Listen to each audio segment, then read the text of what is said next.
Hi, thank you for joining us again for our Business Outside the Box series. I'm Camille with On Purpose Marketing. And I'm Jen. And today we're going to talk about mindset outside the box. So Jen teaches this awesome class on marketing mindset, and we believe that mindset is as important as strategy. And so I'm going to let Jen take this one. Well, thank you. So mindset, it's really, when you're wanting to connect to your customer, it's really important to be in that right mindset, to really feel, so the customer can feel, or your client can feel, that you're coming from this place of abundance. And really, people are spending right now, but they are choosing a little bit more specifically where they spend their money, how they spend their money, who they want to give their money to.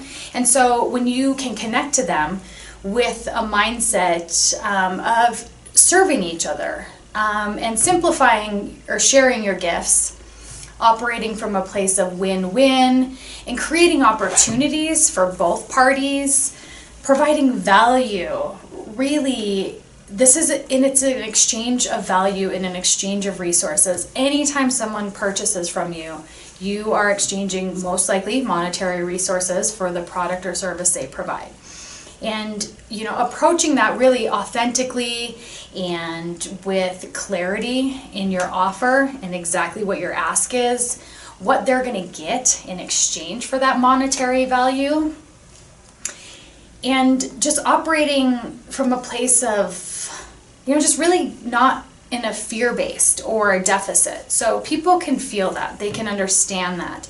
And that also puts that into their mind as well. So you don't want to be instilling any bit of fear, any bit of doubt when they do business with you. It's really a lot about getting out of your own way. So, when we're in this fear mindset, we're really in our own way.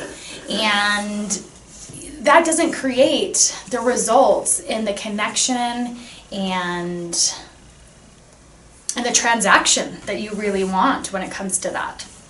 So a lot about doing, before you do any marketing, before you start putting anything together, you really need to make sure that your mind is really solid and you're not coming from deficit, you're coming from sharing your gifts.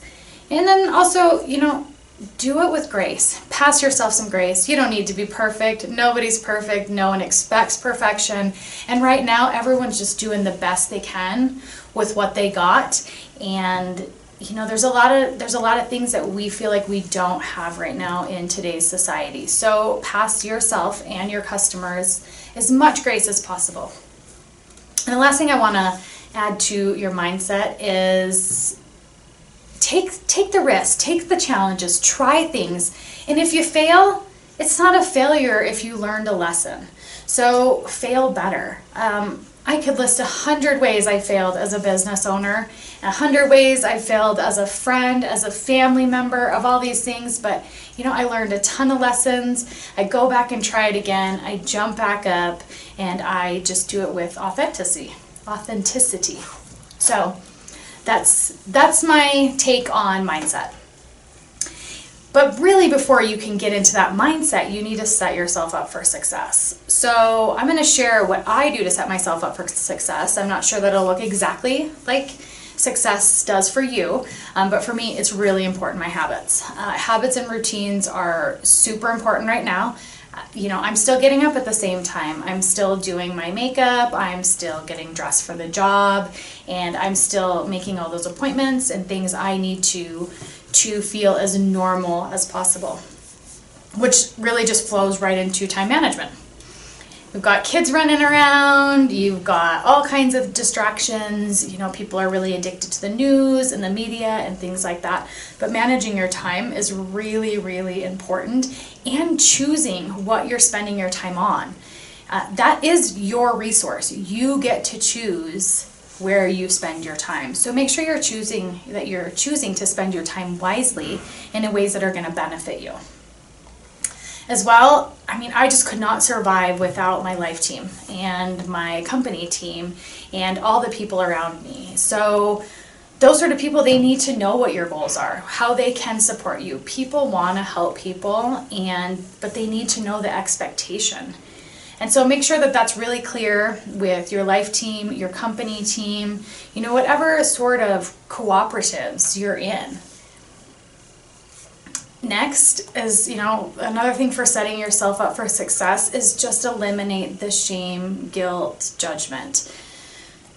There's so much of that in our society. It's so ingrained in us to have that inner dialogue that is just counterproductive to what we want to do. So I really encourage you to make sure that you're not operating from those places and really understand what shame, guilt, judgment, and fear are. Know the definitions and stop them in their place.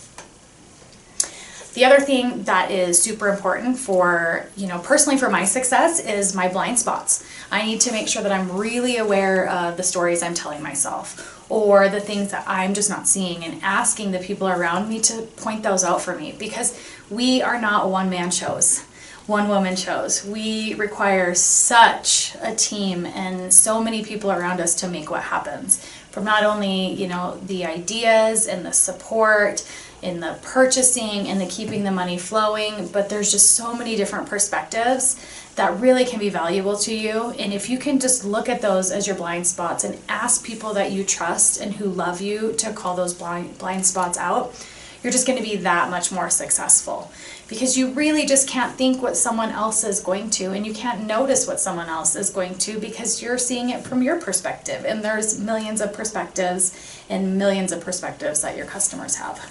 So those are my strategies for setting myself up for success. And lastly, I want to touch on game changers and what it really takes to be resilient. So I'm going to package those into one. My game changers. And again, these are just mine personally. So, if they sound like they resonate and something you want to do, go for it. If they don't sound like they're up your alley, no problem, no offense to me. So, my game changers, a lot of them is reflection and staying curious. I have to spend time staying curious and asking questions and continuing to dig. Because the more you ask questions of even yourself and people around you, just the more you can get to really the root of solving people's problems. And, when you provide a product or service, you're solving a problem. You're filling a need or a want.